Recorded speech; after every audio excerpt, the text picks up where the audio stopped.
Dear brothers and sisters, Assalamu alaikum. As you know, we have gathered here this evening for the Majlis of Fatiha and community prayer of peace for our brothers and sisters in Ghazza and Lebanon. We'll start the program with the recitation of Noble Quran by Brother Nasir Khazini. Please welcome him with a loud salawat.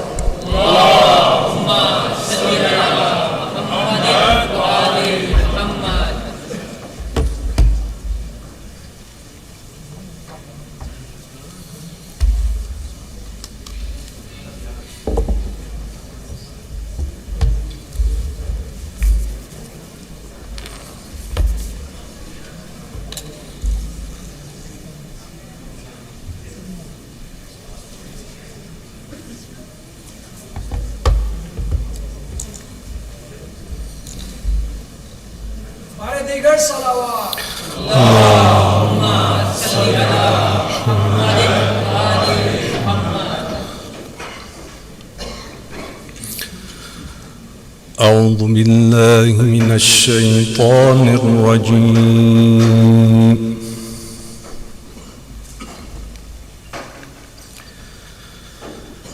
بسم الله الرحمن الرحيم.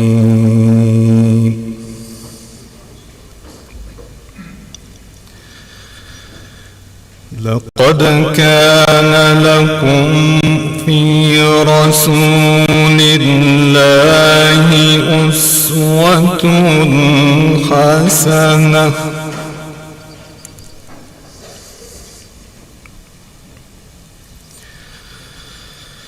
أسوة حسنة لمن كان يرجو الله واليوم الآخر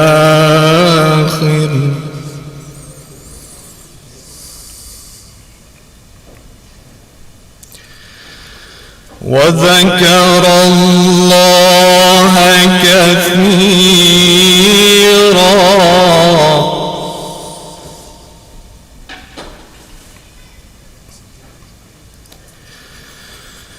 لقد كان لكم في رسول الله أسوة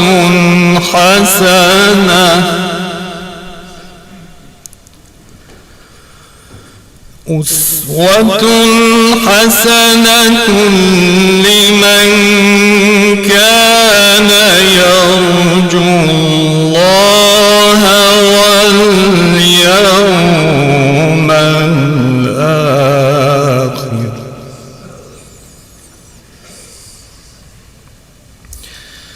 وذكر الله كثيرا.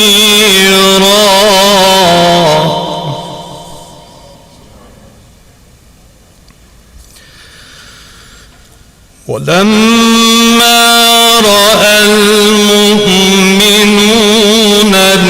الأحزاب قالوا هذا ما وعدنا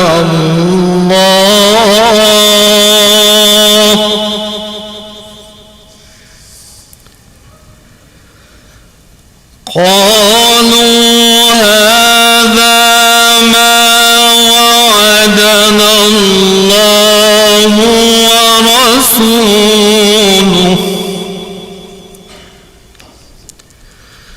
وصدق الله ورسوله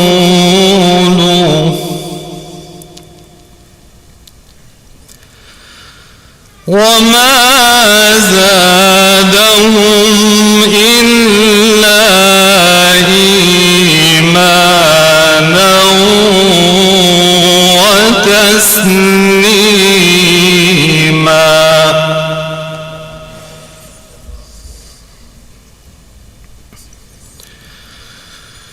من المؤمنين رجال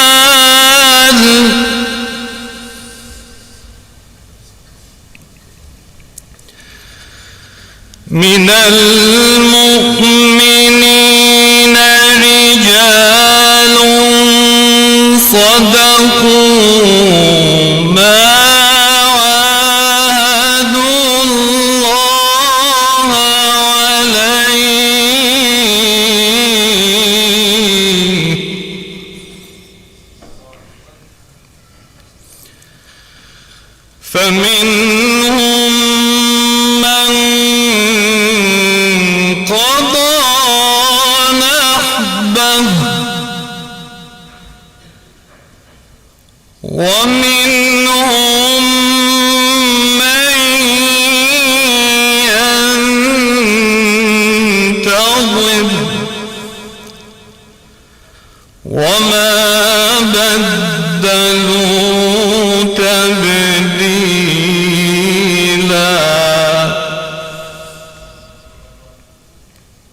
فمنهم من قضى نحبه ومنهم من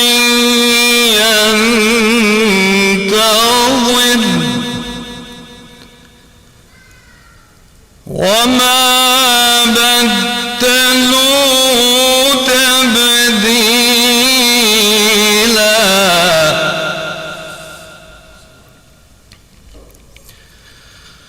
ليجزي الله الصادقين بصدقهم ويعذب المنافقين إن شاء أو يتوب عليهم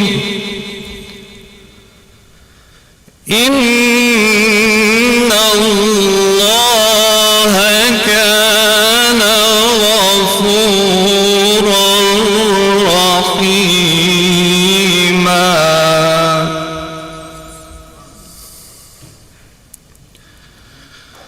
ورد الله الذين كفروا بغيظهم لم ينالوا خيرا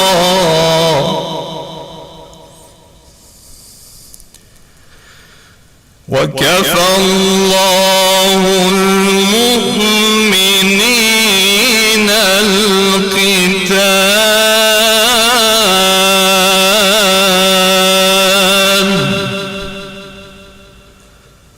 وكان الله قويا عزيزا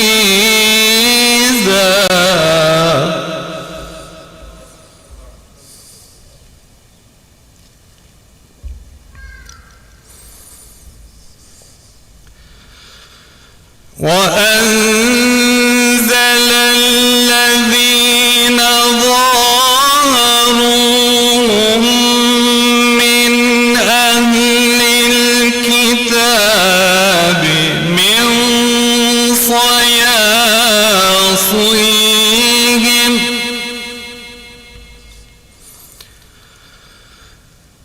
وقذف في قلوبهم الرعب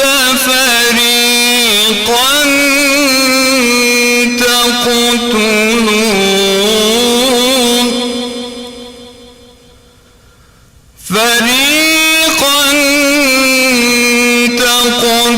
تقتلون وتأسرون فريقا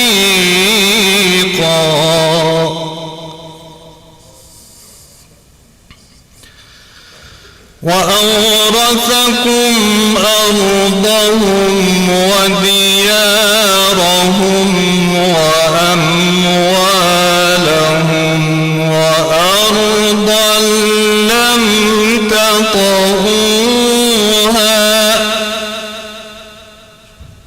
وكان الله على كل شيء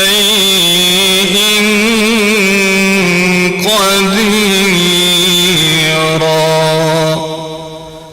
صدق الله العلي العظيم.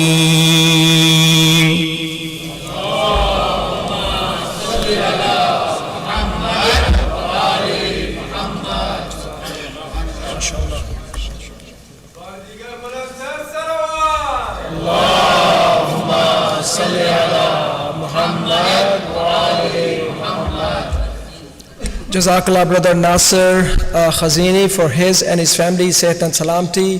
Salawat ala Muhammad wa ala Muhammad.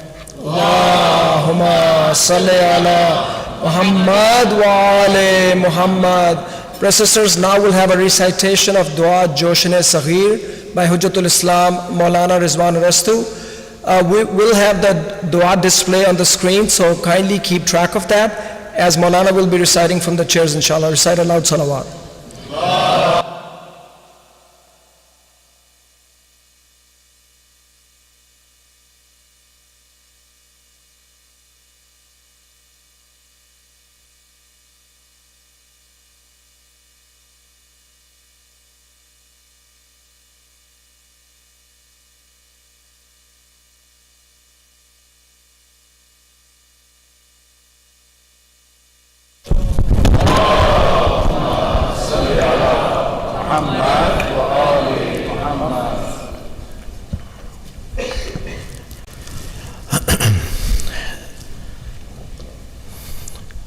Just very briefly to orient us, this is a dua that we may not be as familiar with. It is from Imam Al-Kadhim alayhi salam, and there are about 15 or so sections. Each one ends with a refrain where we praise Allah and say, فَلَكَ الْحَمْدُ يَا رَبِّي مِن مُقْتَدِرٍ لَا يُغْلَبْ وَذِي أَنَاتٍ لَا يَعْجَلْ صَلِّ عَلَى مُحَمَّدْ وَآلِ مُحَمَّدْ وَاجْعَلْنِي لِنَعْمَائِكَ مِنَ الشَّاكِرِينَ وَلِآلَائِكَ مِنَ الذَّاكِرِينَ.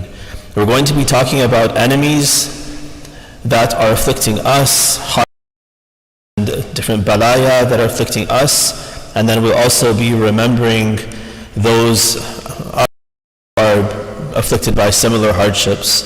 And the refrain every time is thanking Allah and praising Him.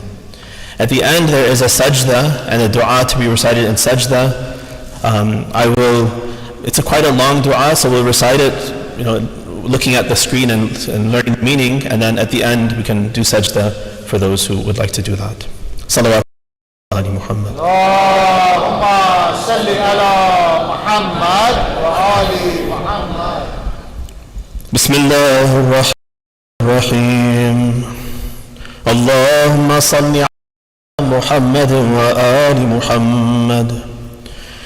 إلهي كم من عدو انتضى علي سيف عداوته وشحذ لي ضبة مديته وأرهف لي شبا حده وداف لي قواتل سمومه وسدد إلي صوائب سهامه ولم تنم عني عين حراسته وأضمر أن يسومني المكروه ويجرعني زحاف مرارته فنظرت إلى ضعفي عن احتمال الفوادح وعجزي عن الانتصار ممن قصدني بمحاربته ووحدتي في كثير ممن ناواني وأرصدني فيما لم أهمل فكري في الإرصاد لهم بمثله فأيدتني بقوتك وشددت أزري بنصرتك وفللتني حدا وخذلته بعد جمع عديده وحشدي وأعليت كعبي عليه ووجهت ما سدد إلي من مكائده إليه ورددته عليه ولم يشف غليله ولم تبرد حزازات غيظه وقد عض على أنامله وأدبر موليا قد أخفقت سراياه فلك الحمد يا رب من مقتدر لا يغلب وذي أنات لا يعجل صل على محمد وآل محمد واجعلني لنعمائك من الشاكرين ولآلائك من الذاكرين. إلهي وكم من باغ بغاني بمكائده ونصبني أشراك مصائدي ووكل بي تفقد رعايته وأضبأ إلي إضباء السبع لطريدته انتظارا لانتهاز فرصته وهو يظهر بشاشة الملق ويبسط وجها غير طلق. فلما رأيت دخل سريرته وقبح من طوى عليه لشريكه في ملته وأصبح مجلبا لي في بغيه أركسته لأم رأسي وأتيت بنيانه من أساسه فصرعته في زبيته ورديته في مهوى حفرته وجعلت خده طبقا لتراب رجله وشغلته في بدنه ورزقه ورميته بحجره وخنقته بوتره وذكيته بمشاقصه وكببته لمنخره ورددت كيده في نحره وربقته بندامته وفسأته بحسرته فاستخذأ وتضاءل بعد نخوته وانقمع بعد استطالته ذليلا مأسورا في ربق حبالته التي كان يؤمل أن يراني فيها يوم سطوته. وقد كدت يا رب لولا رحمتك أن يحل بي ما حل بساحته. فلك الحمد يا رب من مقتدر لا يغلب وذي أنات لا يعجل. صل على محمد وآل محمد واجعلني لنعمائك من الشاكرين ولآلائك من الذاكرين. إلهي وكم من حاسد شرق بحسرته وعدو شجي بغيظه وسلقني بحد لسانه ووخزني بموق عينه وجعلني غرضا لمرامي وقلدني خلالا لم تزل فيه.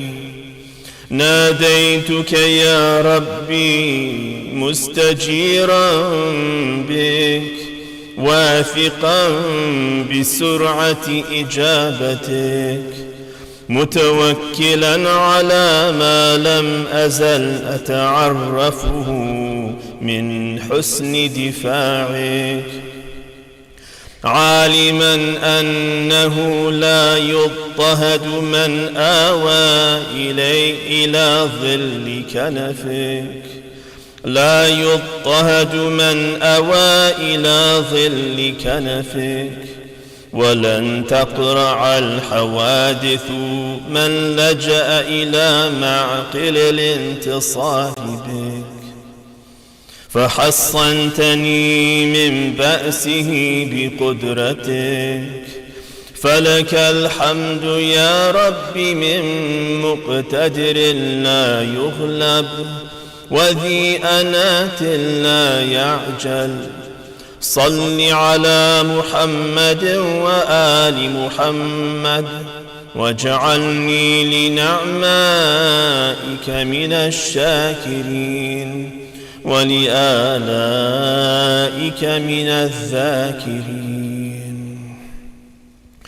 إلهي وكم من سحائب مكروه جليتها، وسماء نعمة أمطرتها، وجداول كرامة أجريتها، وأعين أحداث طمستها، وناشئة رحمة نشرتها، وجنة عافية ألبستها، وغوامر كربات كشفتها، وأمور جارية قدرتها، لم تعجزك إذ طلبتها، ولم تمتنع منك إذ أردتها. فلك الحمد يا رب من مقتدر لا يغلب، وذي أنات لا يعجل.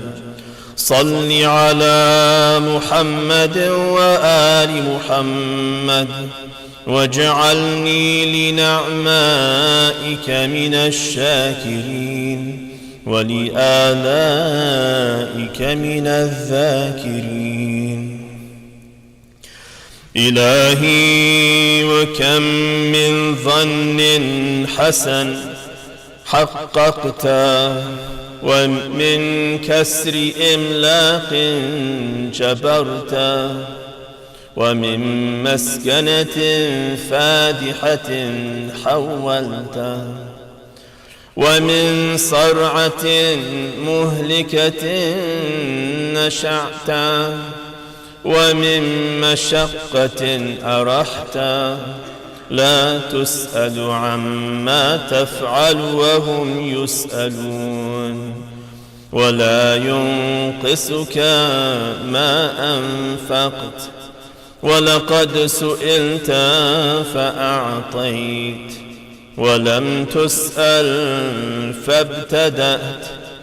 واستميح باب فضلك فما أكديت، وأبيت إلا إنعاما وامتنانا، وإلا تطولا يا رب وإحسانا. وأبيت إلا انتهاكا لحرماتك، واجتراء على معاصيك، وتعديا لحدودك، وغفلة عن وعيدك، وطاعة لعدوي وعدوك. لم يمنعك يا إلهي وناصري إخلالي بالشكر عن إتمام إحسانك، ولا حجزني ذلك عن ارتكاب مساخطك. اللهم وهذا مقام عبد ذليل اعترف لك بالتوحيد، وأقر على نفسي بالتقصير في أداء حقك، وشهد لك بسبوغ نعمتك عليه، وجميل عادتك عنده، وإحسانك إليه. فهب لي يا إلهي وسيدي من فضلك ما أريد سببا إلى رحمتك وأتخذه سلما أعرج فيه إلى مرضاتك وآمن به من سخطك بعزتك وطولك وبحق نبيك محمد صلى الله عليه وآله صلوات. اللهم صل على محمد وآل محمد. اللهم صل على محمد وآل محمد. فلك الحمد يا رب من مقتدر لا يغلب وذي أنات لا يعجل. صل على محمد وآل محمد واجعلني لنعمائك من الشاكرين ولآلائك من الذاكرين.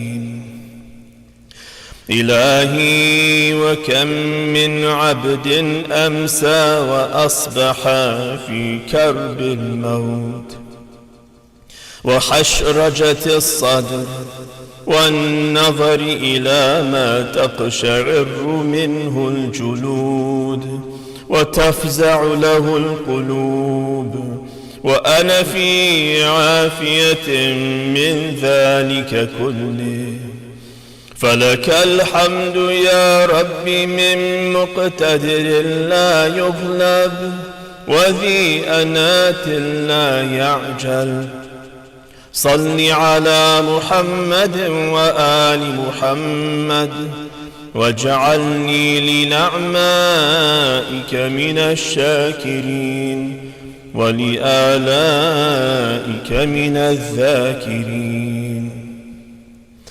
إلهي وكم من عبد أمسى وأصبح سقيما موجعا في أنة وعظيم يتقلب في غمه لا يجد محيصا ولا يسيغ طعاما ولا شرابا وأنا في صحة من البدن وسلامة من العيش كل ذلك منك.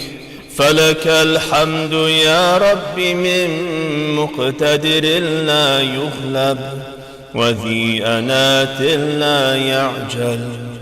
صل على محمد وآل محمد واجعلني لنعمائك من الشاكرين ولآلائك من الذاكرين. إلهي وكم من عبد أمسى وأصبح خائفا مرعوبا مشفقا وجلا هاربا طريدا منجحرا في مضيق ومخبأة من المخابئ. قد ضاقت عليه الأرض برحبها لا يجد حيلة ولا منجا ولا مأوى وأنا في أمن وطمأنينة وعافية من ذلك كله. فلك الحمد يا رب من مقتدر لا يغلب وذي أنات لا يعجل. صل على محمد وآل محمد واجعلني لنعمائك من الشاكرين ولآلائك من الذاكرين. إلهي وسيدي وكم من عبد أمسى وأصبح مغلولا مكبلا في الحديد بأيدي العداة لا يرحمونا، فقيدا من أهله وولده، منقطعا عن إخوانه وبلده، يتوقع كل ساعة بأي قتلة يقتل وبأي مثلة يمثل به، وأنا في عافية من ذلك كله. فلك الحمد يا رب من مقتدر لا يغلب وذي أنات لا يعجل. صل على محمد وآل محمد واجعلني لنعمائك من الشاكرين ولآلائك من الذاكرين. إلهي وكم من عبد أمسى وأصبح يقاسي الحرب ومباشرة القتال بنفسه، قد غشيته الأعداء من كل جانب بالسيوف والرماح وآلة الحرب، يتقعقع في الحديد قد بلغ مجهودا، لا يعرف حيلة ولا يجد مهربا، قد أدنف بالجراحات أو متشحطا بدمه تحت السنابك والأرجل، يتمنى شربة من ماء أو نظرة إلى أهله وولده، لا يقدر عليها، وأنا في عافية من ذلك كله. فلك الحمد يا رب من مقتدر لا يغلب وذي أنات لا يعجل. صل على محمد وآل محمد واجعلني لنعمائك من الشاكرين ولآلائك من الذاكرين. إلهي وكم من عبد أمسى وأصبح في ظلمات البحار وعواصف الرياح والأهوال والأمواج، يتوقع الغرق والهلاك، لا يقدر على حيلة، أو مبتلى بصاعقة أو هدم أو حرق أو شرق أو خسف أو مسخ أو قذف، وأنا في عافية من ذلك كله. فلك الحمد يا رب من مقتدر لا يغلب وذي أنات لا يعجل. صل على محمد وآل محمد واجعلني لنعمائك من الشاكرين ولآلائك من الذاكرين. إلهي وكم من عبد أمسى وأصبح مسافرا شاخصا عن أهله وولده، متحيرا في المفاوز، تائها مع الوحوش والبهائم والهوام، وحيدا فريدا لا يعرف حيلة ولا يهتدي سبيلا، أو متأذيا ببرد أو حر أو جوع أو عرى، أو غيره من الشدائد مما أنا منه خلوة في عافية من ذلك كله. فلك الحمد يا رب من مقتدر لا يغلى وذي أنات لا يعجل. صل على محمد وآل محمد واجعلني لنعمائك من الشاكرين ولآلائك من الذاكرين. إلهي وسيدي وكم من عبد أمسى وأصبح فقيرا عائلا عاريا مملقا مخفقا مهجورا جائعا ظمآن ينتظر من يعود عليه بفضل، أو عبد وجيه عندك هو أوجه مني عندك وأشد عبادة لك، مغلولا مقهورا قد حمل ثقلا من تعب العناء وشدة العبودية وكلفة الرق وثقل الضريبة، أو مبتلى ببلاء شديد لا قبل له به إلا بمنك عليه. وأنا المخدوم المنعم المعافى المكرم في عافية مما هو فيه، فلك الحمد على ذلك كله من مقتدر لا يغلب وذي أنات لا يعجل. صل على محمد وآل محمد واجعلني لنعمائك من الشاكرين ولآلائك من الذاكرين.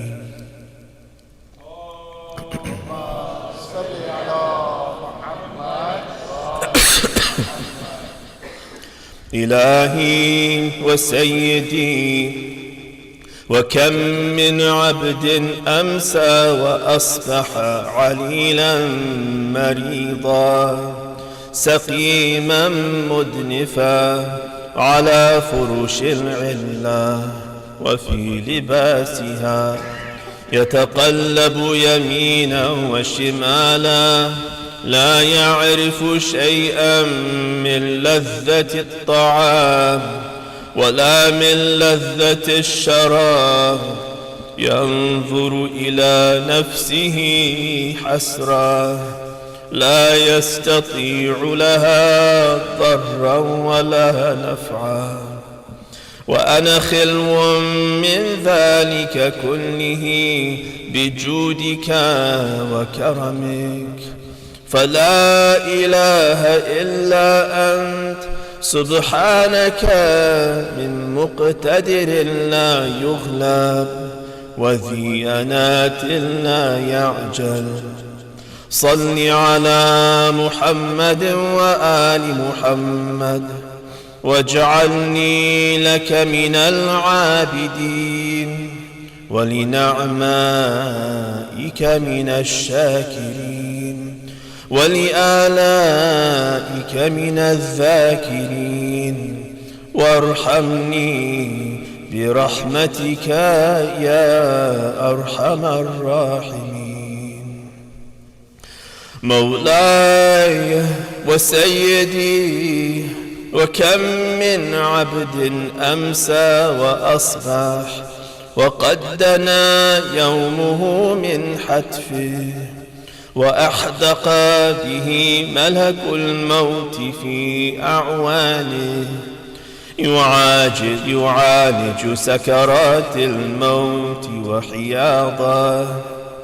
تدور عيناه يمينا وشمالا ينظر إلى أحبائه وأودائه وأخلائه قد منع من الكلام وحجب عن الخطاب ينظر إلى نفسه حسرة لا يستطيع لها ضرا ولا نفعا وأنا خلو من ذلك كله بجودك وكرمك فلا إله إلا أنت سبحانك من مقتدر لا يغلب وذي ينات لا يعجل صل على محمد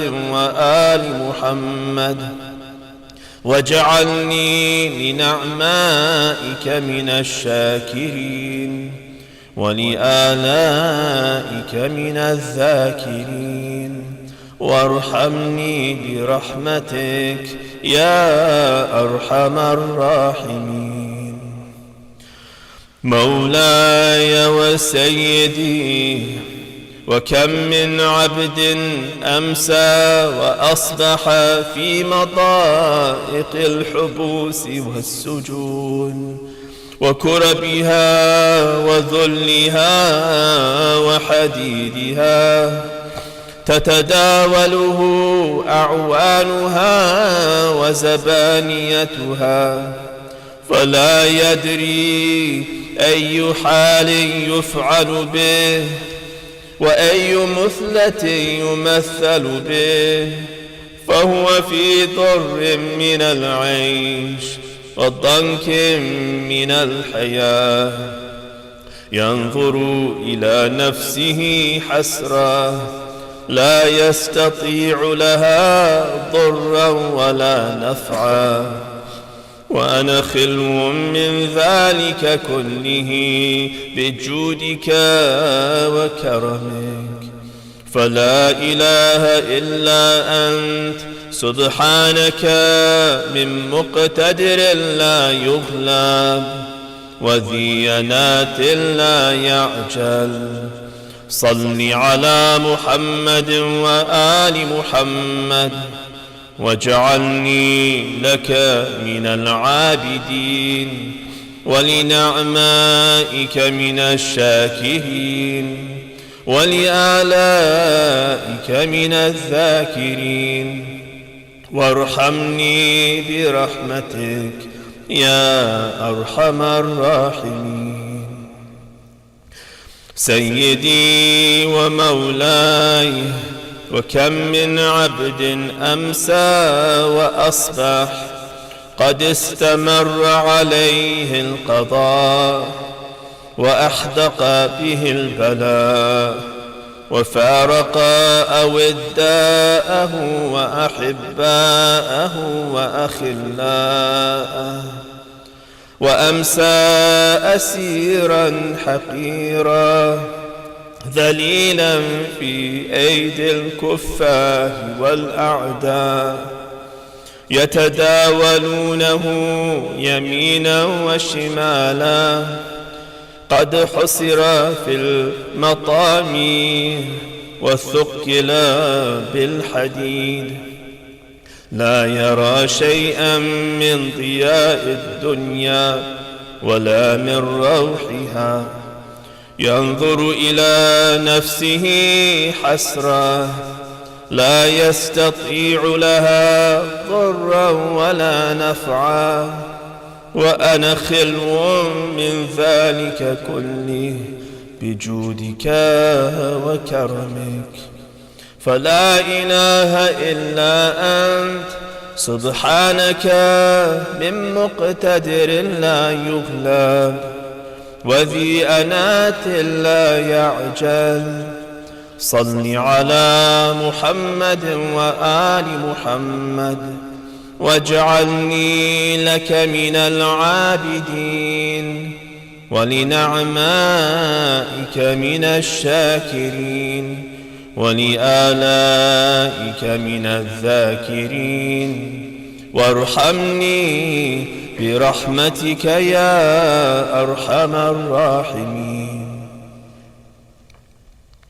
وعزتك يا كريم لأطلبن مما لديك ولألحن عليك ولأمدن يدي نحوك مع جرمها إليك. يا ربي فبمن أعوذ وبمن ألوذ؟ لا أحد لي إلا أنت، أفتردني وأنت معولي وعليك متكلي.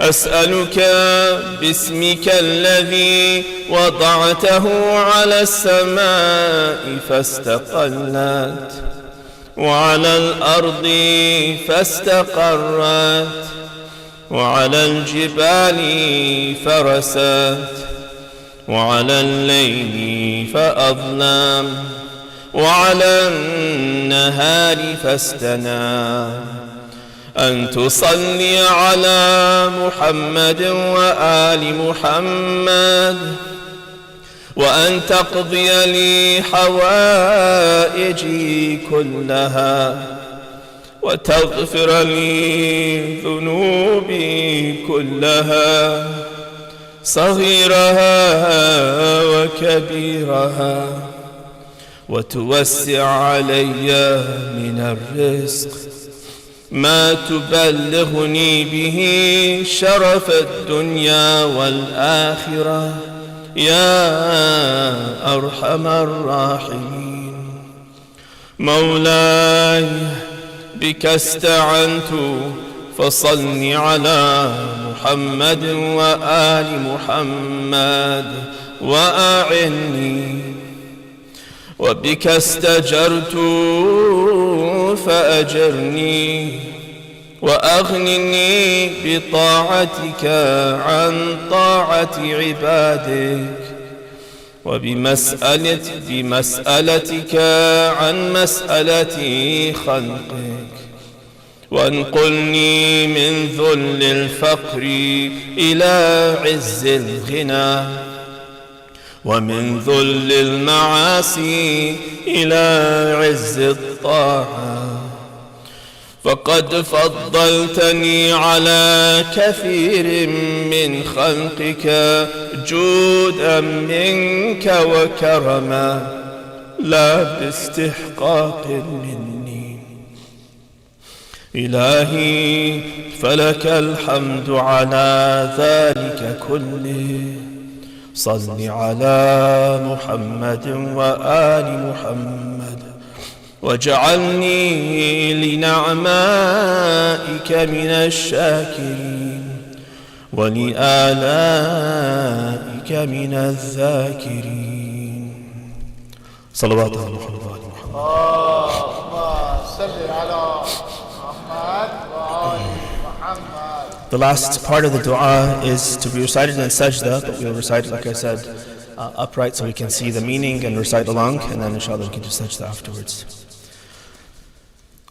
سجد وجهي الذليل لوجهك العزيز الجليل، سجد وجهي البال الفاني لوجهك الدائم الباقي، سجد وجهي الفقير لوجهك الغني الكبير، سجد وجهي وسمعي وبصري ولحمي ودمي وجلدي وعظمي، وما أقلت الأرض مني لله رب العالمين. اللهم عد على جهلي بحلمك، وعلى فقري بغناك، وعلى ذلي بعزك وسلطانك. وعلى ضعفي بقوتك، وعلى خوفي بأمنك، وعلى ذنوبي وخطاياي بعفوك ورحمتك يا رحمن يا رحيم. اللهم إني أدرأ بك في نحر إسرائيل وأعوانها وحماتها، وأعوذ بك من شرها، فاكفناها بما كفيت به أنبياءك وأولياءك من خلقك وصالحي عبادك من فراعنة خلقك وطغاة عداتك وشر جميع خلقك برحمتك يا أرحم الراحمين، إنك على كل شيء قدير، وحسبنا الله ونعم الوكيل. وصلى الله على سيدنا محمد وعلى أهل بيته الطيبين الطاهرين. اللهم صل على محمد وآل محمد.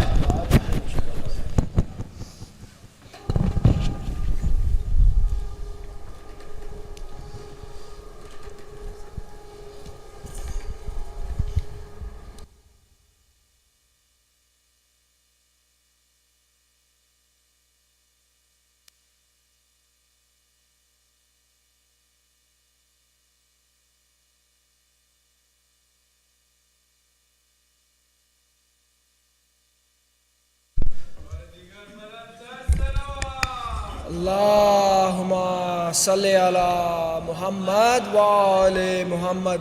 If I can humbly request the brothers to my right, if you can kindly stand up and make your way forward, as we have a lot of space up front.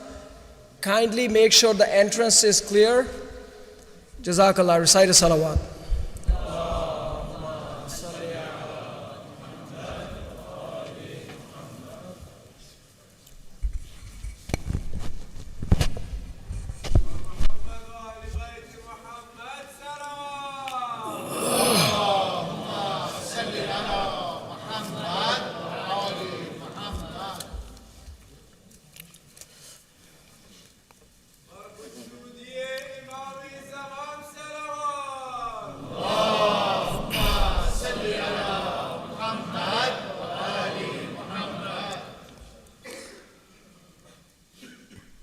أعوذ بالله من الشيطان الرجيم. بسم الله الرحمن الرحيم. الحمد لله رب العالمين بارئ الخلائق أجمعين،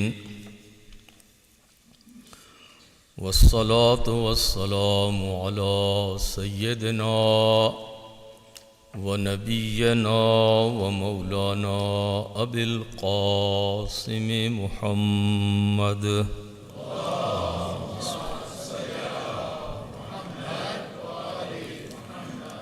وعلى أهل بيته الطيبين الطاهرين. صل على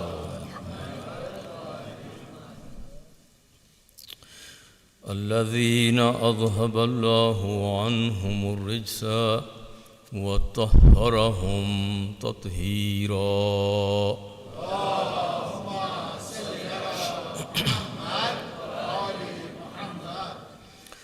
أما بعد، فقد قال الله تبارك وتعالى في كتابه المجيد وفرقانه الحميد: بسم الله الرحمن الرحيم.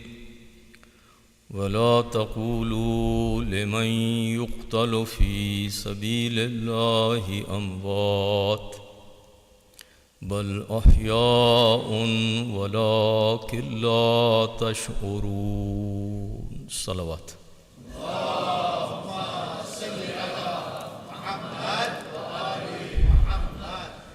وقال الله تبارك وتعالى في سورة النساء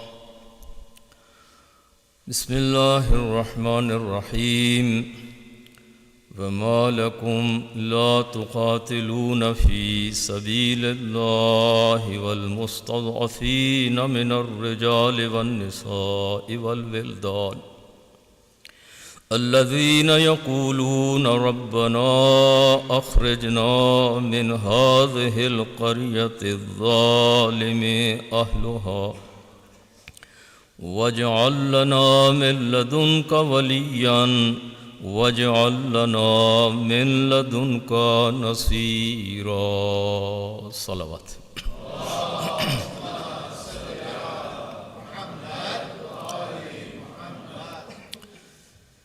Dear brothers and sisters in Iman, it's a very special program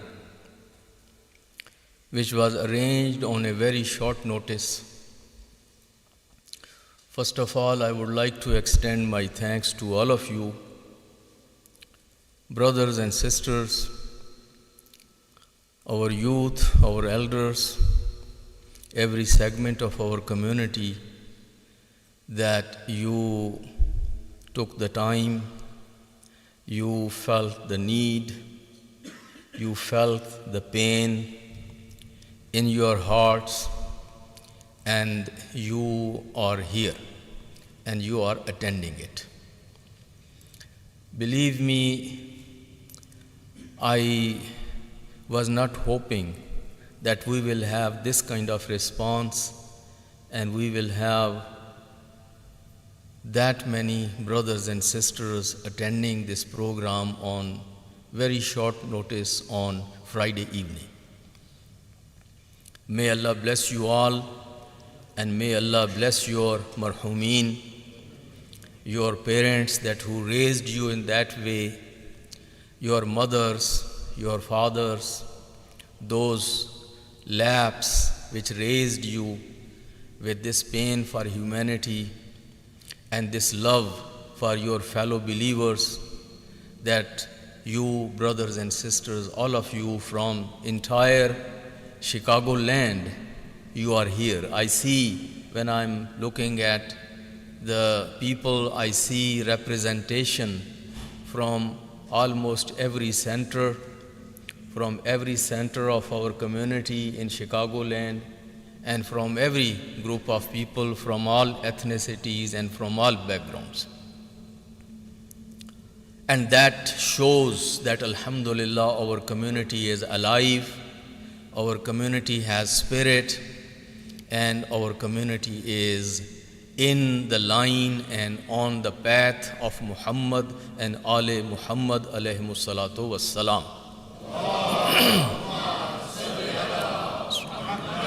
Muhammad wa Ali Muhammad. On Friday evenings, we hold classes of Quran under the banner of Quran Academy. And I know many families with very young children are here from almost 6 o'clock, and this is 9 o'clock. And they have been first in classes, then of course we had prayer, and we have this wonderful recitation of dua.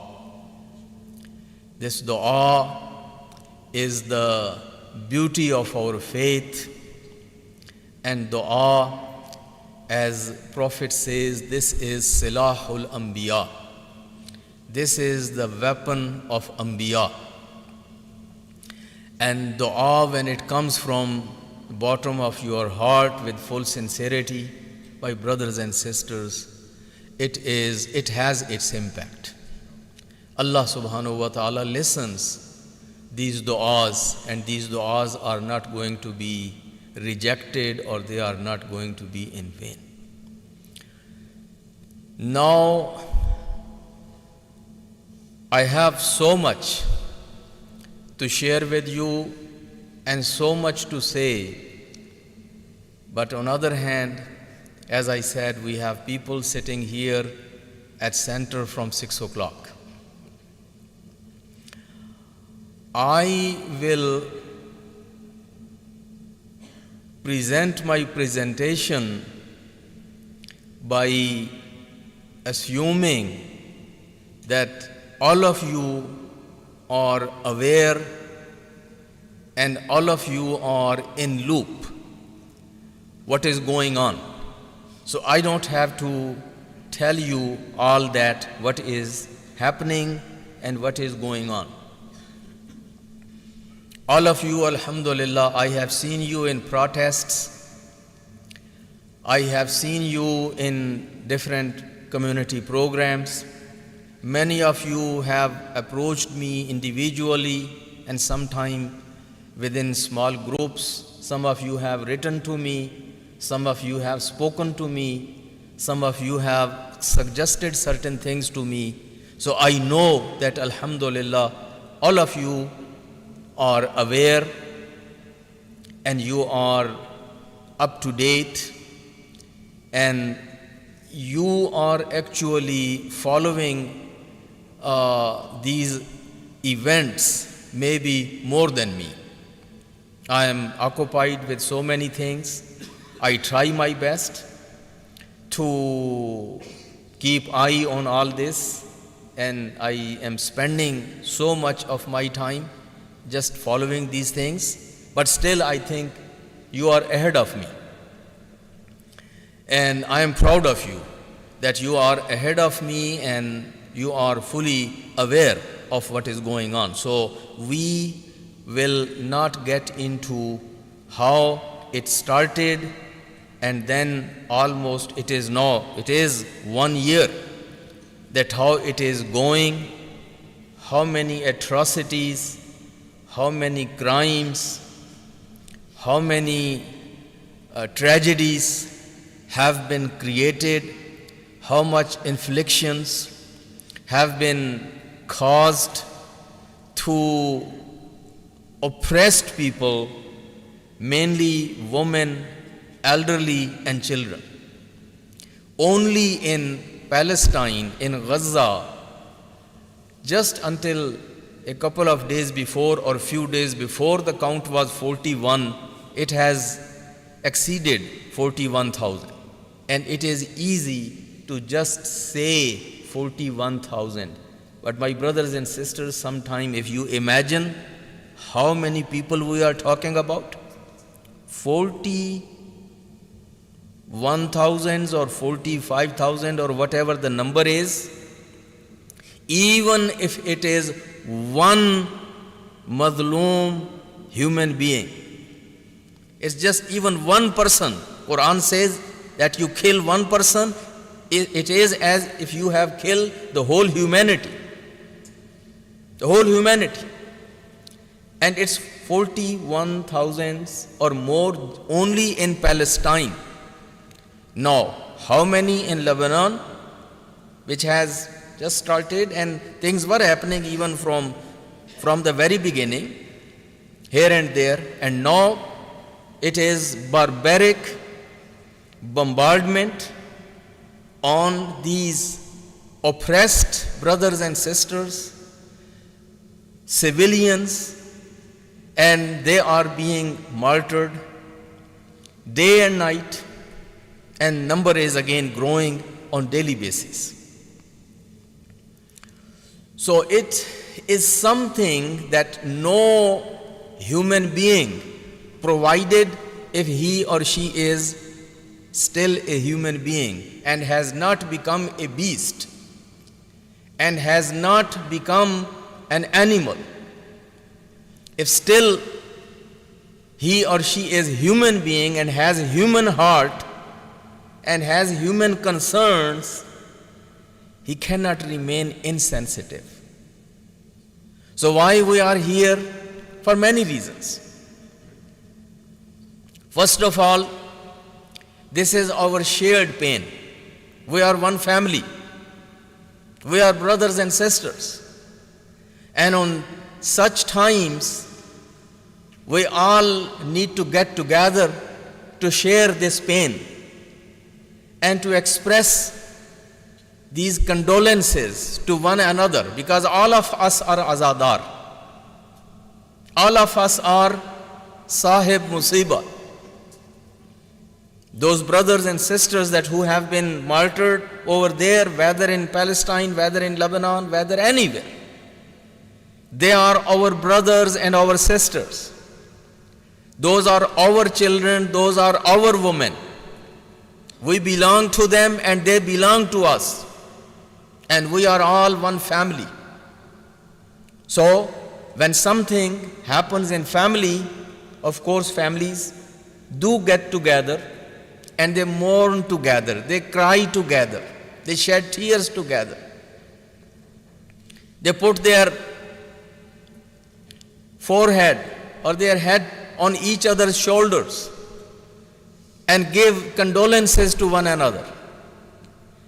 And by the way, my brothers and sisters, shedding tears, crying, weeping, and expressing that kind of pain with one another is not cowardly.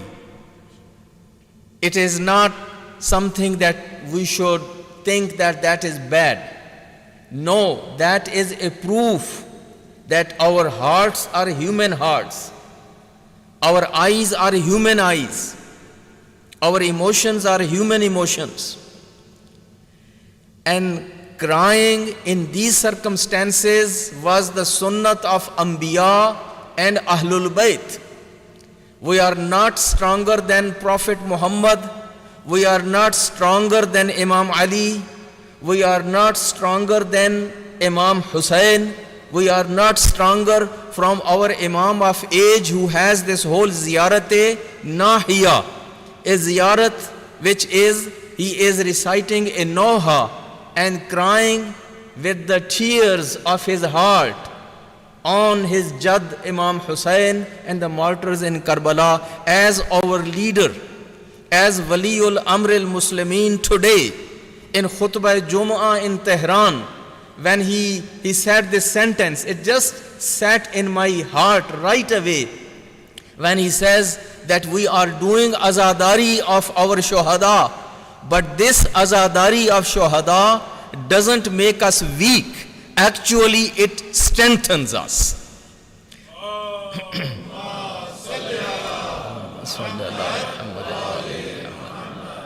When we cry on our shohada, it doesn't make us weak. It charges us. It strengthens us. And it connects us with those souls and arwah of shohada. And this is how we get connected with those in which we take the pride. So, one of the reasons, all of us, our hearts are full of pain. And it's not only our eyes, but even our hearts are bleeding. We needed to sit together. We needed to be together under one roof. And we needed to offer these condolences, and at the same time, congratulations for having such mafakhir and having such shohada and having such a strong communities that they have made the entire Muslim Ummah proud. My brothers and sisters, it is one whole year and the people are still fighting back. They are still fighting back after giving 41,000 or more martyrs when everything is demolished. And these people that who had so many bombs and so many missiles and so much ammunitions and so much weapons, they thought we will bring them on knees and they will just raise their hands and they will surrender. 1 year has gone by and they have lifted those janazas on every day, but they didn't surrender and they didn't raise their hands. They are standing tall, they are standing strong, and they have made us all proud. We are their proud brothers and sisters, and we have fakhr upon them. Let recite a salawat for all of them.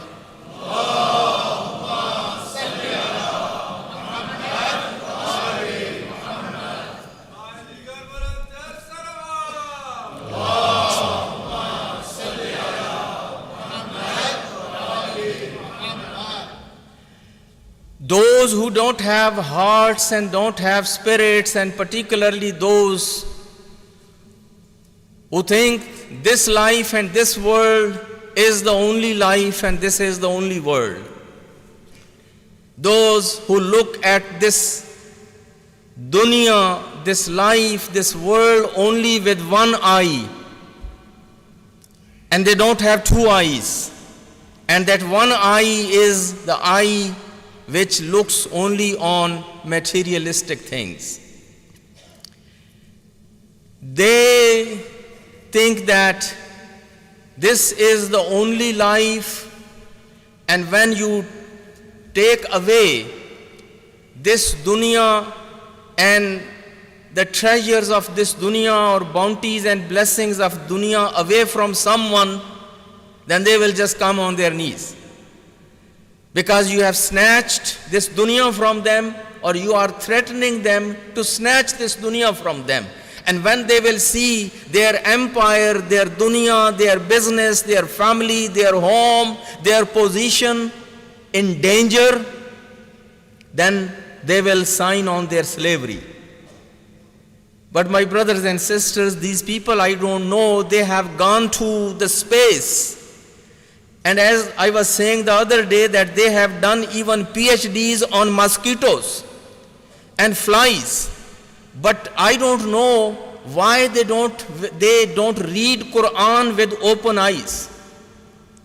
Why they didn't read Quran with open eyes? Why don't they read Nahjul Balagha of Imam Ali? And why don't they read the hadith of Ahlul Bayt and history of Ahlul Bayt and history of Karbala? Why don't they read all this to get proper understanding of these people who they are fighting with? My brothers and sisters, every religion has some things which that religion offers to people who adhere it. Islam as a world religion and as a final religion of Allah cleared and clarified so many concepts of people, and Quran and Islam gave some new ideas, some new thoughts, and some new ways, some new perspectives, new ways to look at things. And one of those things, just one thing which I will share with you, that from the beauties of Islam and the power of Islam. Before this ayat was revealed, which I recited in front of you, وَلَا تَقُولُوا لِمَنْ يُقْتَلُوا فِي سَبِيلِ اللَّهِ أَمْوَاتٍ. Before revelation of this ayat, even these Muslims would think that life is, yes, we have a life hereafter, but then when you die in battlefield, then it is death. When people die in battlefield, then they are considered dead. Quran introduced totally a new concept to Muslims, and Quran changed their way of looking on death in battlefield. Quran introduced this idea that when you get killed in battlefield for Allah and for a better cause and for a higher cause and for a noble cause. And when you get killed, you are not dead. You don't die. You don't pass away just as any other person passes away. Matter of fact, what happens? You become eternally alive and you become shaheed. This concept of shahadat totally changed the way of true Muslims to look on this life and struggle and death in the battlefield. Now whether they were few or they were many, but when they would enter in the battlefield, they were not afraid of death. And particularly when they were told the rewards and the high place of shuhada with Allah subhanahu wa ta'ala, basically everyone going in the battlefield was wishing for the death, yani wishing for shahadat. Wishing for shahadat, and people would stand in queue and people would compete with one another. And when they would go in the battlefield, they would go with this wish and with this prayer that, oh my Lord, oh my God, give me shahadat. They didn't go to come back. They went there to get killed so that they can become shaheed. That was a wish for every believer, that when he would go in the battlefield. And then Quran introduced this idea that actually whether you get killed, whether you kill your enemies, in both situations you are victorious and there is no sense of defeat. Islam came to introduce to the Muslims that you are never going to be defeated. There is no word of defeat for a believer in the dictionary of Islam and the Muslims. Salli ala Muhammad. Shikast dar Islam rah nadarat. This defeat has no place in Islamic ideology and in Islamic dictionary. In both situations, you get killed in the battlefield, you are victorious. And you come back alive, you are victorious. In battlefield, what is the result of the battle? Regardless of that, you are victorious because you have done what you were supposed to do. When you do what you are supposed to do and you do your duty, after doing your duty, you are considered a successful man. And if you want to understand, you look to the shahadat of your first imam. Here he is in sajda. Here he gets striked. And when Ali is getting killed, Ali says, Fuztu wa Rabbil Kaaba.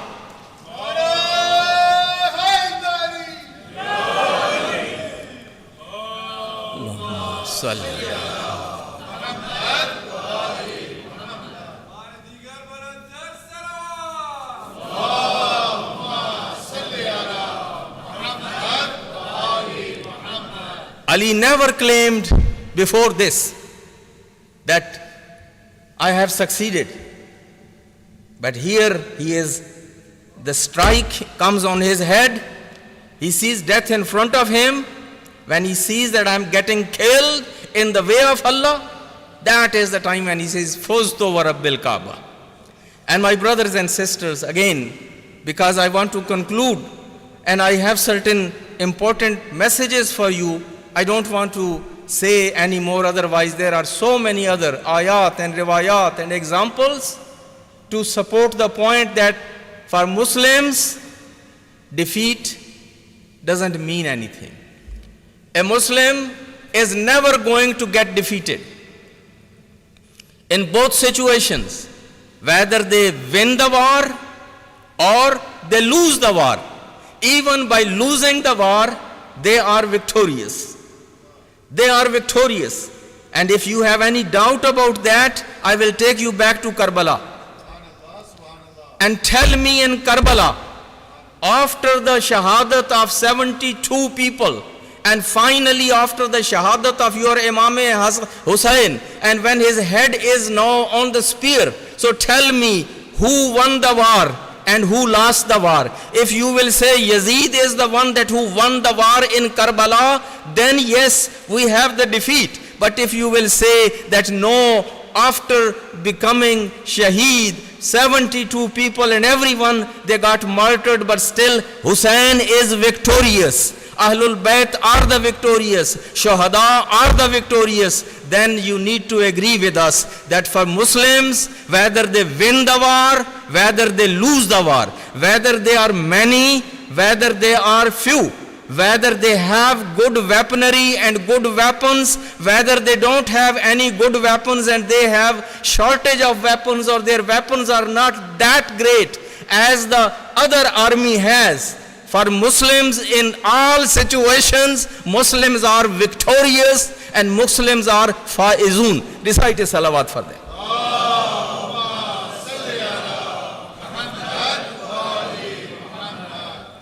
So a Muslim goes with big heart, with itminan,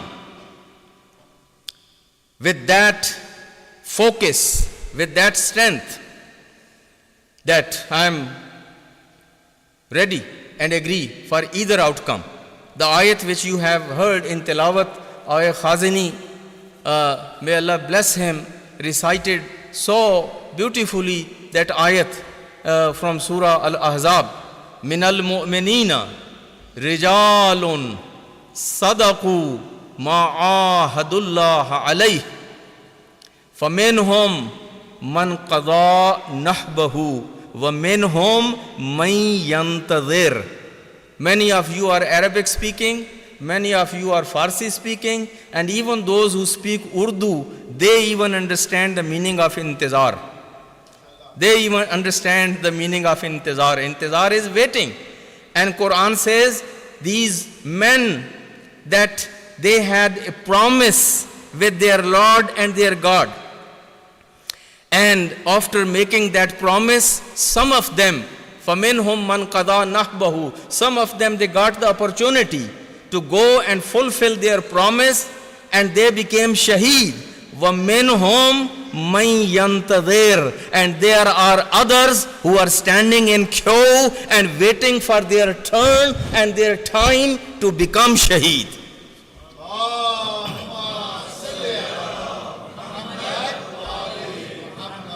وَمَا بَدَّلُوا تَبْدِيلًا, and believers never change their commitments. They never change their positions. They never change their narratives. They don't change their positions and their camps. They are always standing strong on the right path, in the right camp, on the right side. And since they are always on the right side, they are standing there with itminan, and they don't change. They remain on their ahd. They remain on their promise. They remain on their position. That is the beauty of a believer, my brothers and sisters. So if Quran, and we are reading Quran here, and if Quran is telling that this is how believers are, and this is how believers are supposed to be, then my brothers and sisters, why don't they understand? How many bombs you want to throw on them? How much destruction you want to create? How much inflictions you want to cause?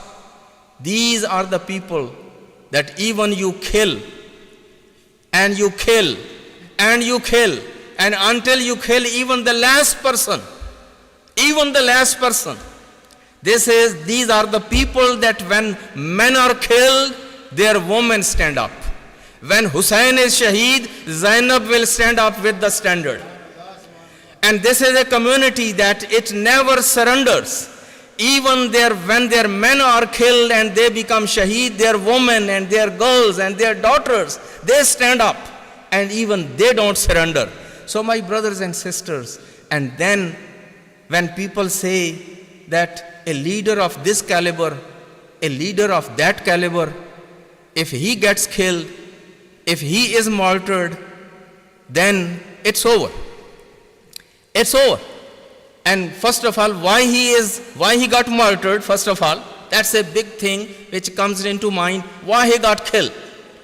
Why he was not able to hide deeper, or why he was not able to somehow survive. And it looks like that people, in these days, everyone has a little dukaan on social media. Everyone is sitting for getting the views. And you see hundreds of people are sitting who they didn't pass the high school, but they are analysts, they are experts, they are the intellectuals, and they are telling you about all what has gone and what is happening, and they are sitting and finding faults, and they are telling you the stories. People, meaning with no background, everybody is expert. And particularly when I look at our media back home in Pakistan, I see that there are two groups of people. One group of people, they are, because they hate Israel and they hate America, so their position in this war is Muddai Sost, Gawah Chost. I don't know how to translate it into English, but meaning these people are even more in haste than people in Palestine and people in Lebanon and people in Iran. They say they are sitting like as the experts, when the cricket is when people are playing cricket and when people are playing football and they are playing those games, people sitting outside, everyone is expert and everyone is telling him how to play, how to go forward and how to do this and how to do that. And they scold the professional players who are there playing as a professional, and this layman is more expert and he is telling them. So that is the situation on the social media, and people are making a big deal. Why leaders of this caliber have to become shaheed? I ask them whether these leaders are of the higher caliber, or Ali ibn Abi Talib, the man who was Khalifatul Muslimin and still in his office, and war was still going on with Muawiyah. War was not finished, it is still war is going on. And a man like Ali, Asadullah al-Ghalib, Ghalib ala kulli Ghalib, and sitting in the office of Khilafat and having all those things at his disposal. If Ali can get killed, my brothers and sisters, who else can be there that he is in war and he will not get killed? And then what about Imam Hussein? What about Imam Hassan al-Mujtaba? And then I am reading this ayat for you from Quran. Quran is painting another scenario, and that scenario opens our eyes. Quran says, وَمَا مُحَمَّدٌ إِلَّا رَسُولٌ قَدْ خَلَتْ مِنْ قَبْلِهِ الرُّسُلُ أَفَإِن مَّاتَ أَوْ قُتِلَ أَفَإِن مَّاتَ أَوْ قُتِلَ انقلبتم على أعقابكم وَمَن يَنْقَلِبْ عَلَىٰ عَقِبَيْهِ فَلَن يَضُرَّ اللَّهَ شَيْئًا وَسَيَجْزِي اللَّهُ الشَّاكِرِينَ. This is Surah Al Imran and ayat 144 for your reference. Allah is painting another scenario. He doesn't talk about Ali and Hussein. He doesn't talk about these other leaders. He talks about Prophet. He says, the man who is my representative on earth, the man who has connected you with me, the man who receives wahi, the leader of this entire ummah, even there is a chance that he passes away or he gets killed. But if he gets killed, does it mean that now you have to just leave the battlefield and say, since Muhammad is killed, so it is over? There were few people. I don't want to have sectarian discussion. But you know, there were some people that who said it is over. Why it is over? Because Muhammad got killed. But my brothers and sisters, there was a man by the name of Ali. And he says that first of all, Muhammad is not killed. Come and see, Muhammad is on my hands. He is on my hands. And then, even if Muhammad is killed, I am not fighting for Muhammad, I am fighting for Allah. And even Muhammad can pass away and can get killed, but Allah subhanahu wa ta'ala is still alive.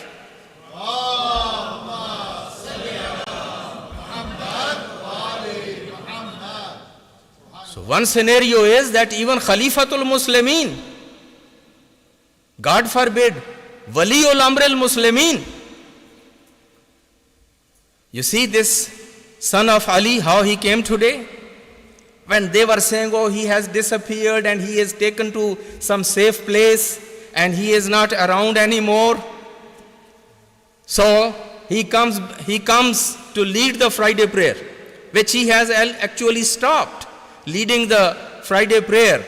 He came back to lead the Friday prayer after almost 4 or 5 years, after 4 years, to prove that Ali and sons of Ali and those who put this turban of Jafar as-Sadiq alayhi salatu was salam, they are not afraid. They are not afraid of death. They are not afraid of shahadat. So he comes and he brings the millions of people together in Tehran today. They were saying, oh, Israel will come and he will attack and this will happen and that will happen. Millions of people, men and women and children, and on top of that, all senior officials from the government, even the president and the Wali Faqih, and so many senior members of cabinet, they were all under open air to perform the Salatul Jum'ah, and they proved that we are in the battlefield. When I was in Iran, they were used to call Ma dar sahne hastin, dar sahne. So dar huzur dar sahne. So being in the battlefield, we will lead from the front and we will not run away and we will not go back. So my brothers and sisters, my point is, God forbid, but if Prophet can get killed, as Quran says, who else cannot get killed? So, leader of this caliber or leader of that caliber? Leader of this caliber or leader of that caliber, from Palestine, from Lebanon, or even from Iran tomorrow. If something happens, then it doesn't mean it is over. It is never over. And why it is never over? I want to now conclude and just deliver a few messages. Why it is not over? Just give you one liner.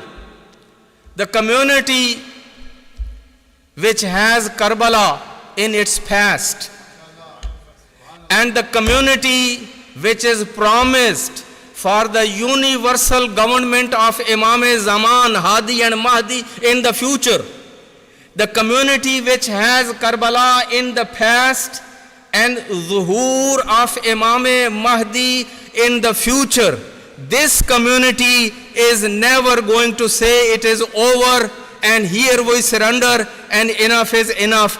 This community has stood up for centuries, and this community will be standing until its Imam comes back and defeats all the Pharaohs of the time and all those arrogant powers of the time and establish the justice on this earth. Until justice is not delivered, until justice is not established around the all globe, this community is never going to stop. This community is never going to sit down. This community is never going to surrender. Recite Salamat.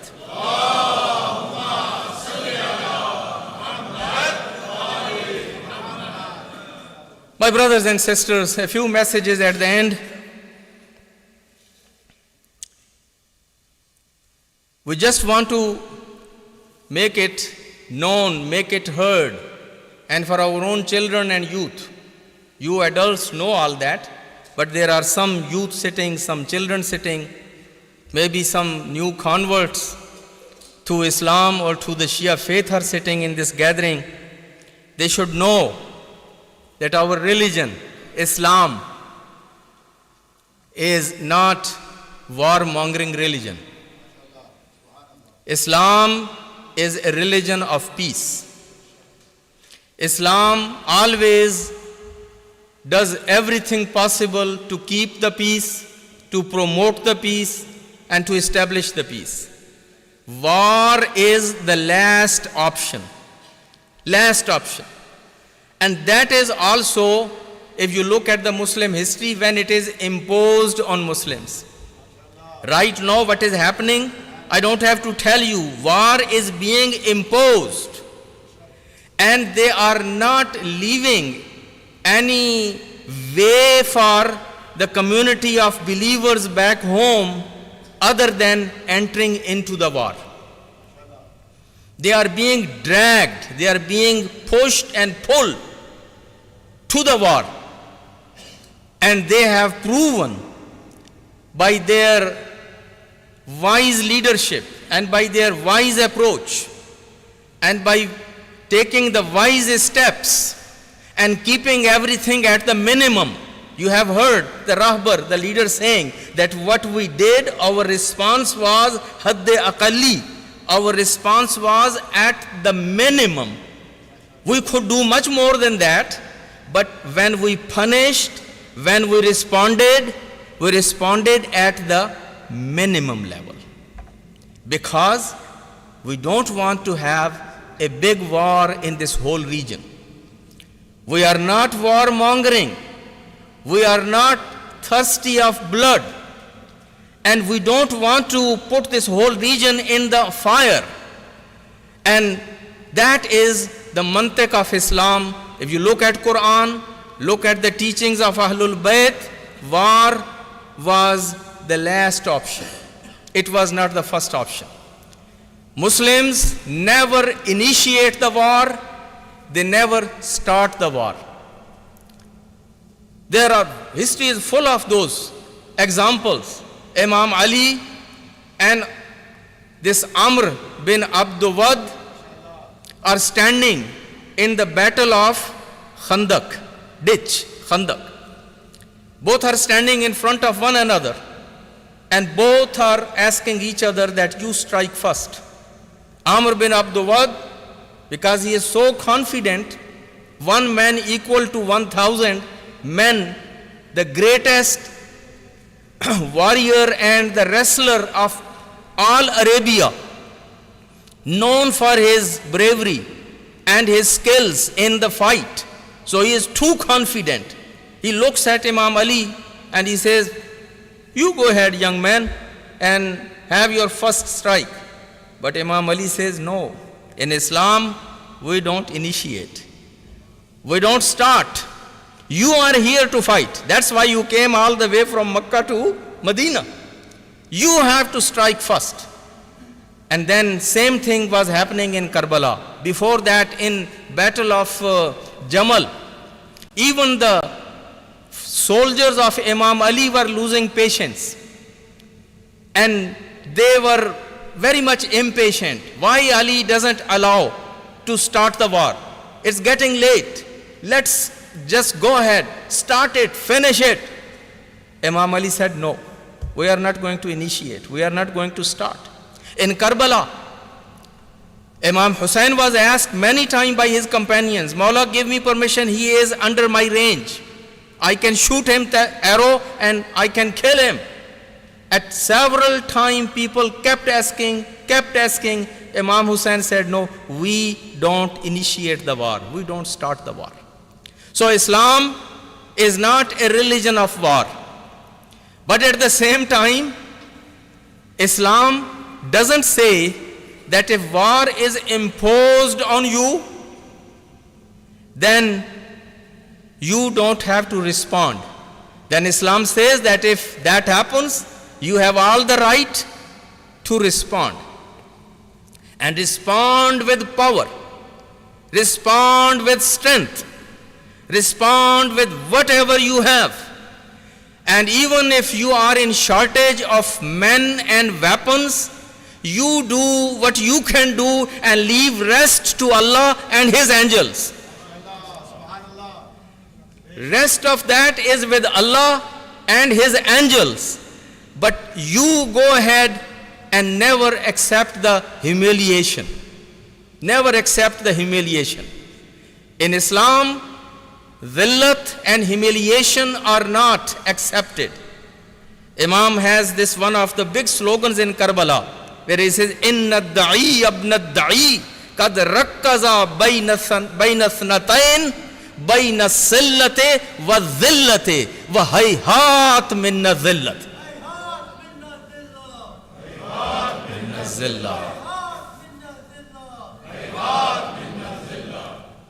So, in Islam, so keep in mind, we are not for war. Our communities back home are not for war. And they always bring this October 7th, and they create the impression that as Muslims started the war. No, Muslims, it was not started on October 7th. It was started on Yawmun Nakba. It was started in 1948.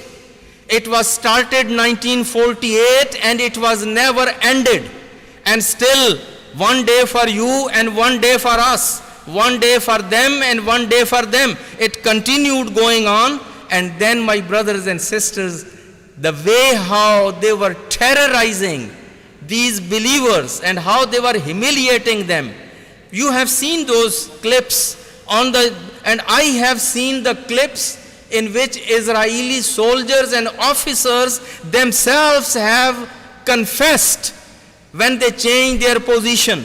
And they explained that how we were used to go and terrorize people for no reason, without any reason. We would select one street or one block, and at the middle of night, we would just go and break their doors and windows and enter and then separate men and women and then start beating them in front of each other, abusing them in front of each other, and then break everything, their utensils, their furniture, whatever they had, just teared it down and then leave after terrorizing them after a few hours. And next day, enter in another block. Why? No reason. Just to keep them scared, just to keep them afraid, just to terrorize them. When you treat people like that on day and night, and you humiliate them every time when they come in or when they go out, then you don't expect that at one day these people will respond. So, or they will not react. So it is a reaction. It didn't start on October 7th. It started in 1948. And my brothers and sisters, if these believers, these graceful people, if they were not terrorized and if they were not humiliated, then they would never do these kind of things. So that's number one. Number two, in Islam, I see on social media and these experts talking about why, for example, Iran didn't use this weapon, and why Iran didn't use that weapon, and why Iran, for example, didn't do this and didn't do that. You need to keep in mind, in Islam, even the war has akhlaqiyat.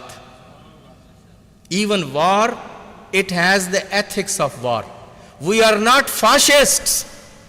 We are not the barbaric people. Islam introduced the ethics of war. And in ethics of war, you don't go and attack on civilians. And that's why they didn't attack on civilians. They say, oh yeah, they threw that many missiles, but what was the damage? These missiles were not thrown for the damage. These missiles were warning shot. These missiles were warning shots, and these missiles were sent as a message. These missiles were sent as a message that still stop here and don't start the full-fledged war. So, and also because of the Islamic ethics. So keep in mind that Islam, when a war is going to be waged, or a war will go under the leadership of Wali Faqih and a Mujtahid and someone that who wears the turban of Prophet and above Prophet, his way of leading the war and engaging in war is going to be different. It's not going to be like the war of India and Pakistan. You throw whatever you have and finish everything within 6 days. And then beg for the ceasefire and beg to Russia and China to come and help us, and then go in Tashkent and just sign on the slavery, because you have nothing left. Within 6 days, everything is gone. These are responsible people. They know what they are doing. Don't take lead on them. Don't be expert. Don't be their teachers. Try to look at them, learn from them, and don't kind of, be the leader of leaders. Recite a salawat.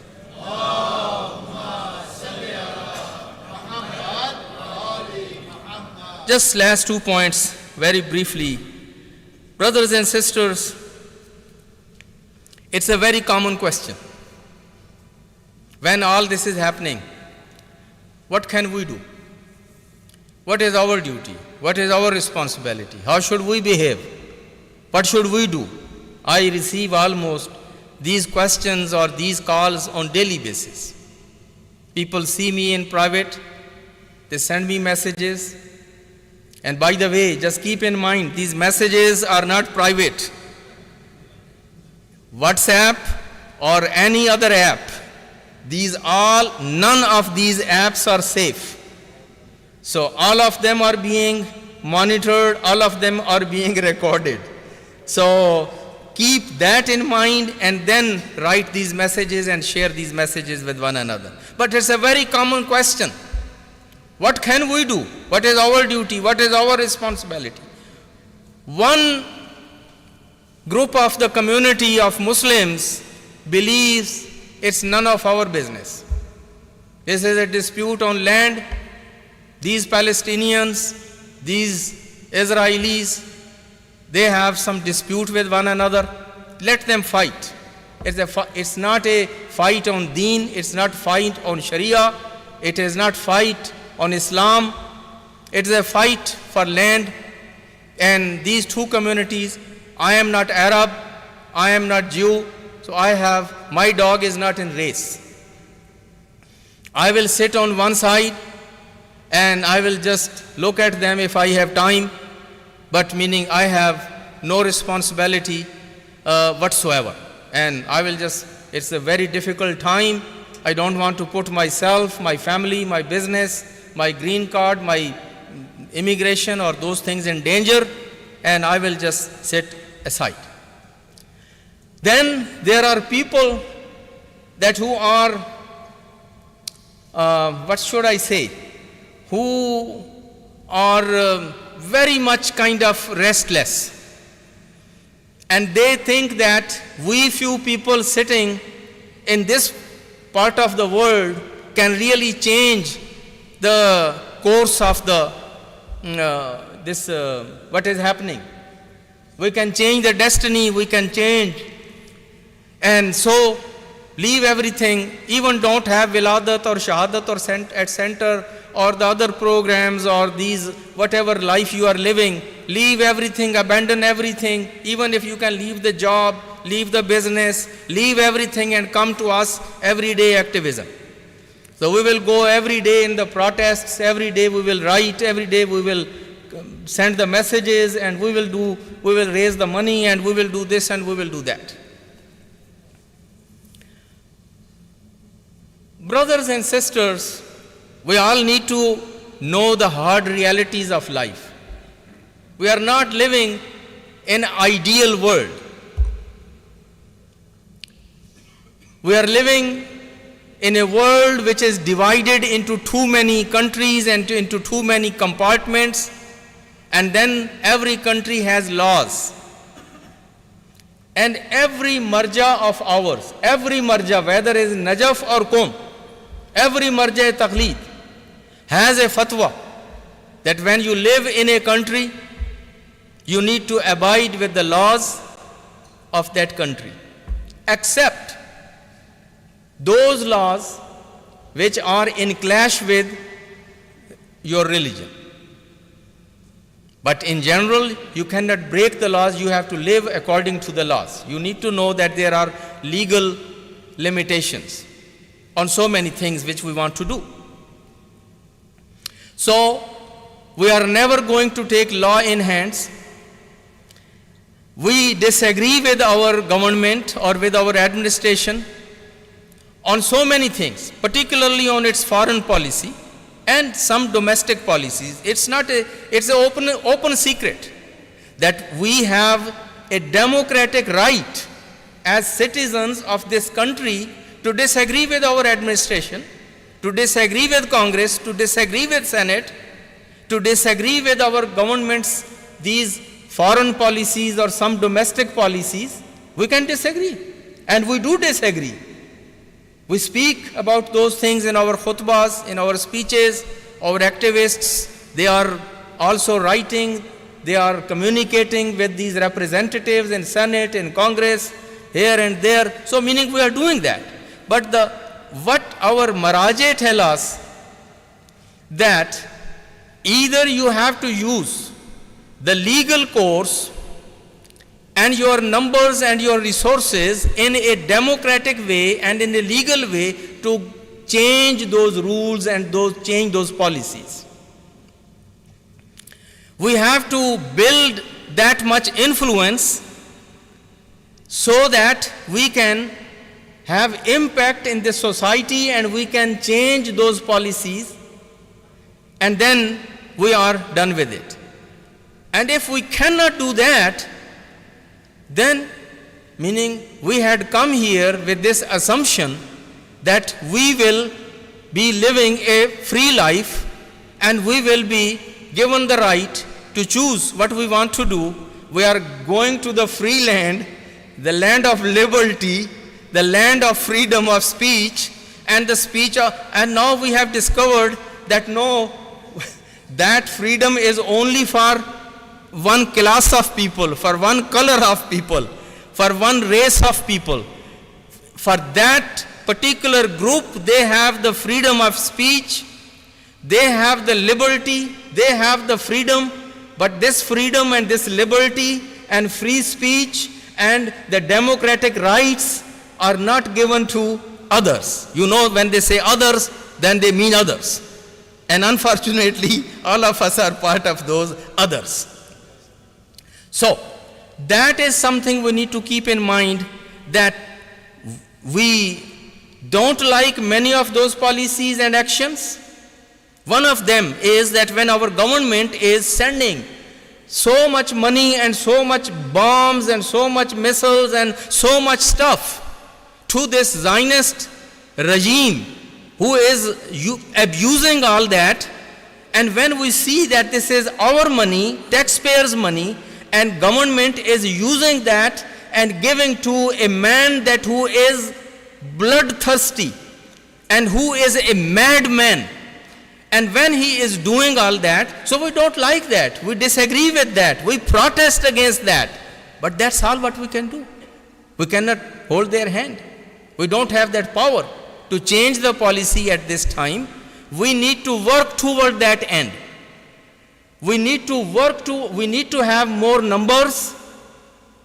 I don't know whether I should say it here or not, but sometime, meaning, you know, I end up saying things, just tawakkulan ala Allah. And one thing, if you can take from me from tonight, and I am making this policy from tomorrow, any marriage which I will conduct and I will officiate any marriage, I will get the commitment from every bride and groom, make 4 kids. And we don't want these 2 kids. By the way, I made 6.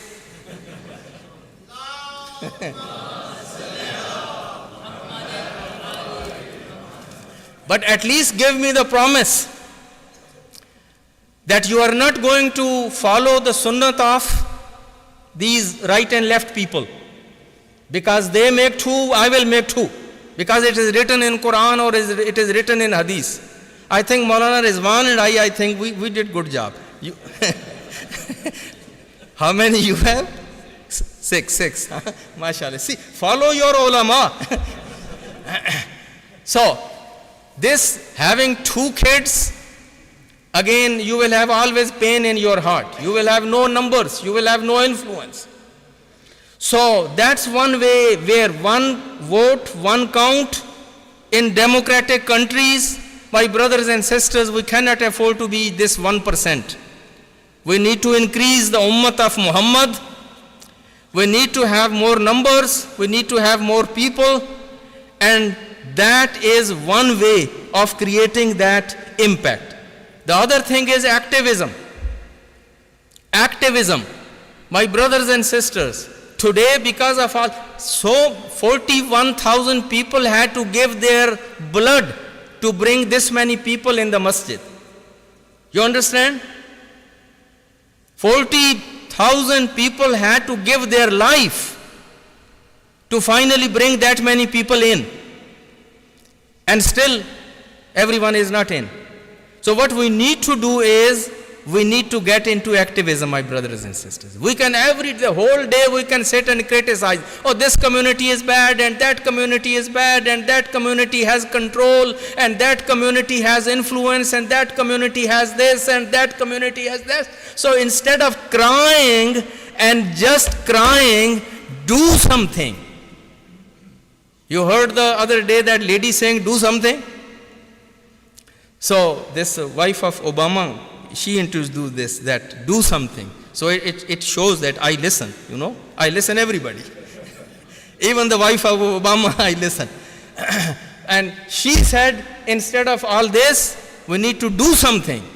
And what we need to do, my brothers and sisters, activism. Our sister Hina Musabji, our brother Ashraf Naqvi, if he is sitting here, our brother Jafar Lakhani, our young brother sitting, Ahmad Dar.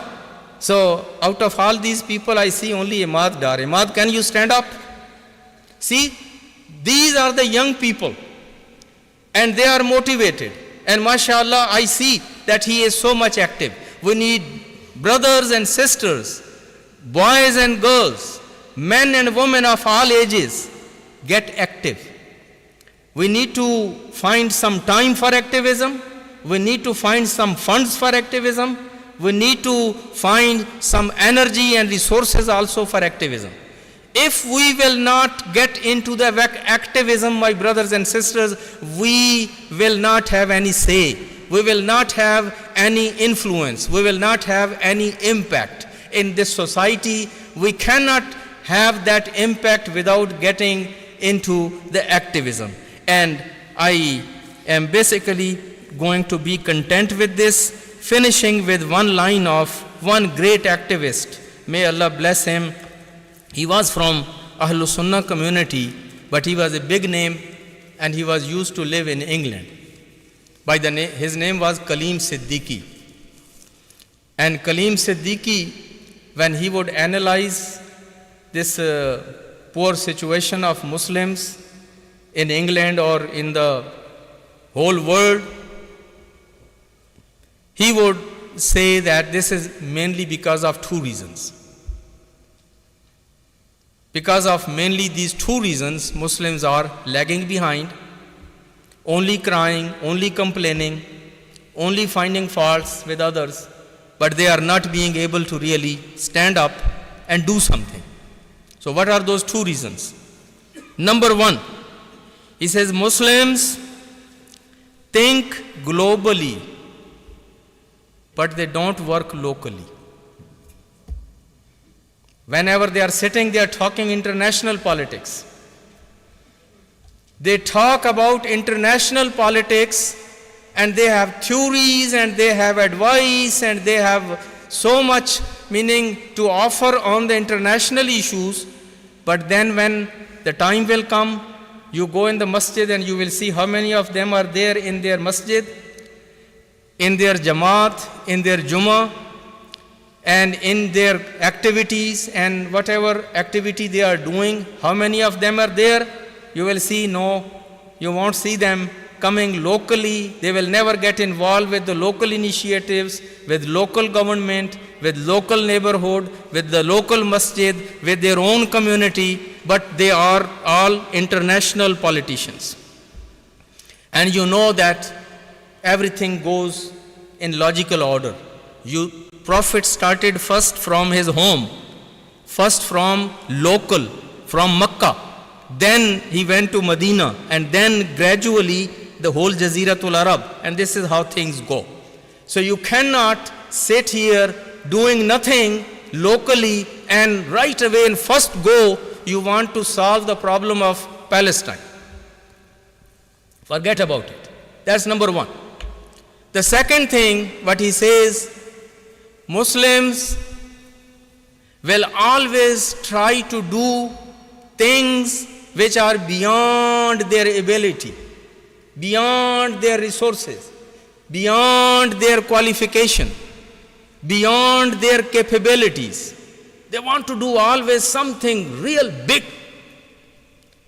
And of course, because they don't have capabilities of doing that big thing, they don't have resources, they don't have training, they don't have that momentum, so they fail.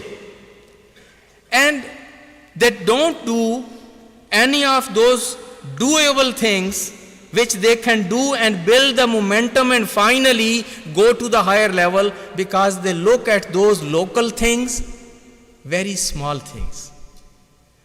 This is wastage of time. This is what it is going to do. Why should I invest this much time, this much effort in this thing? It's not going to solve any of those big problems. So they cannot do big things because they don't have the capabilities of those big things, and they don't do the small things because they don't want to do small things. So finally, what do they do?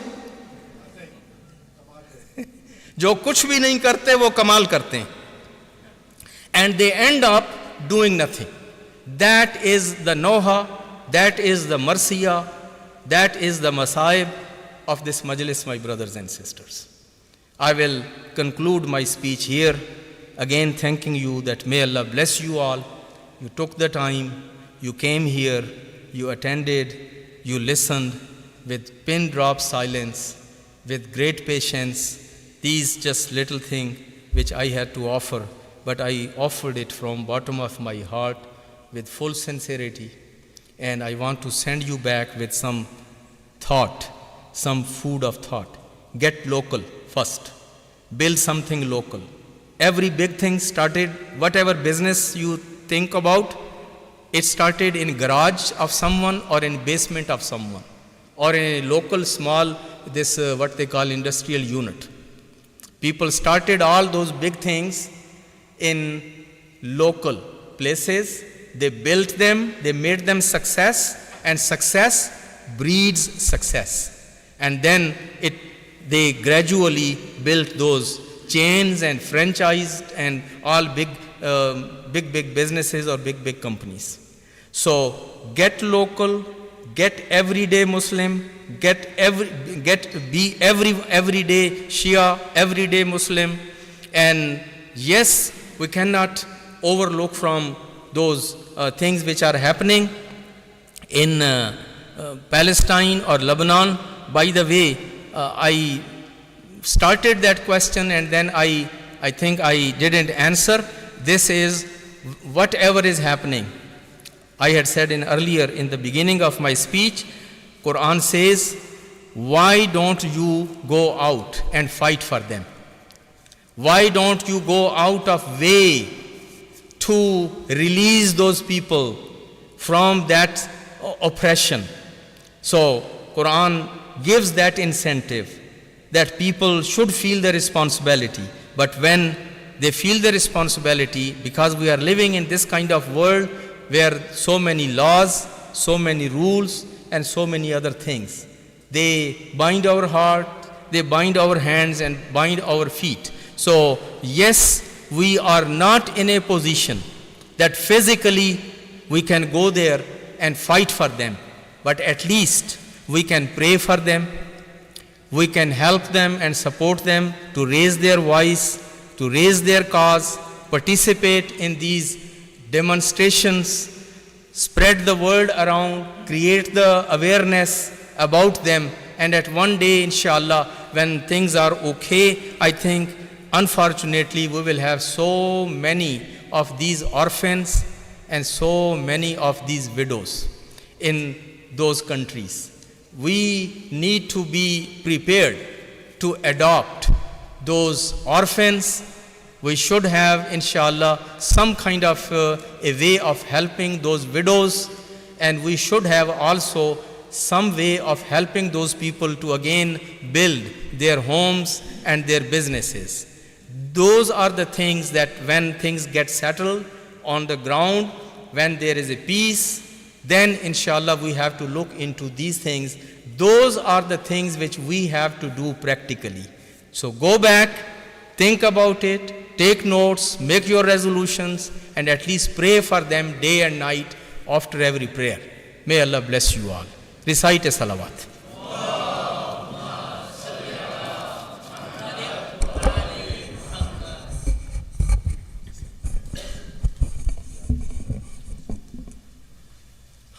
Stand for ziyarah.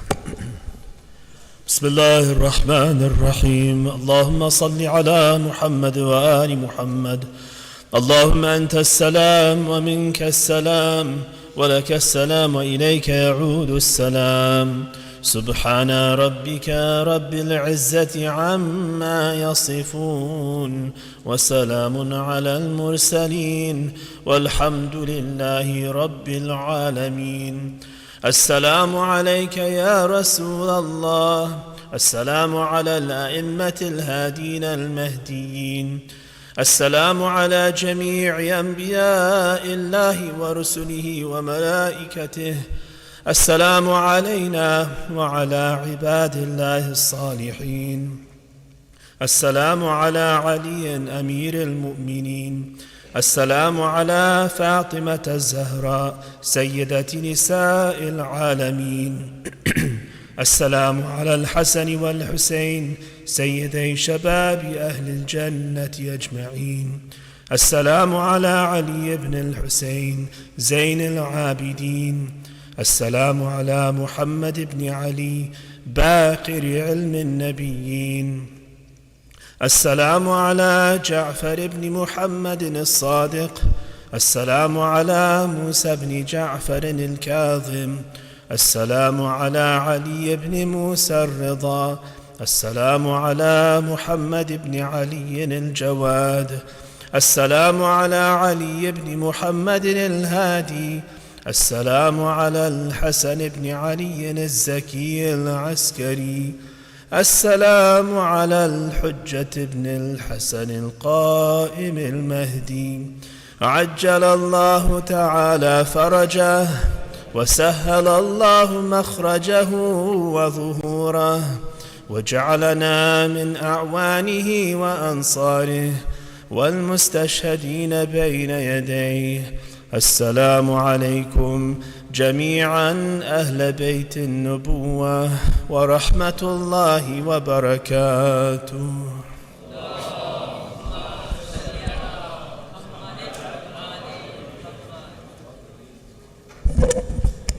Assalamu alaikum. Just a quick announcement.